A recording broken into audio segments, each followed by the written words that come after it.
நீங்கள் பார்த்து கொண்டிருப்பது 24 நியூஸ் தமிழ். வணக்கம். 24 நியூஸ் தமிழ் செய்திகளுக்காக செய்தி வாசிப்பவர் வித்யா.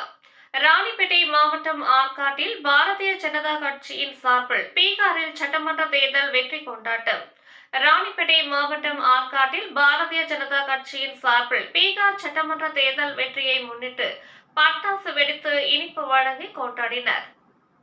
இந்த நிகழ்ச்சிக்கு நகர தலைவர் பாஸ்கரன் தலைமை தாங்கினார். இதில் மாநில செயற்குழு உறுப்பினர் தணிகாச்சலம், முன்னாள் மாநில செயற்குழு உறுப்பினர் ஜி.பி. பிரகாஷ், முன்னாள் மாவட்ட பொருளாளர் ரவீந்திரன், மாவட்ட துணைத் தலைவர் தனலட்சுமி, மாவட்ட செயலாளர் ஹரி ராமகிருஷ்ணன், மாவட்ட மகளிர் அணி துணைத் தலைவர் புவனேஸ்வரி, நகர பொதுச் செயலாளர் சரவணன், நகர துணைத் தலைவர் ஹேமச்சந்தர் சர்மா, நகர செயலாளர் சுரேஷ், நகர துணைத் தலைவர் கமலக்கண்ணன், கௌரி சங்கர், பாலாஜி, நரேஷ், சந்திரசேகர், ஆச்சி, ரவி, கோவரதன், திருவேங்கடம், சுதா, ரவி, மூர்த்தி, டீகாராமன், சிவராம், கார்த்தி, இளஞ்சரணி, வெங்கடேஷ், தினேஷ்குமார், காஜா உஷேன், அப்துல் ரஷாக், ஷேக் ரசூல் மற்றும் மாநில மாவட்ட ஒன்றிய நிர்வாகிகள், ஒன்றிய பாஜக நிர்வாகிகள் ஏராளமானோர் கலந்து கொண்டனர்.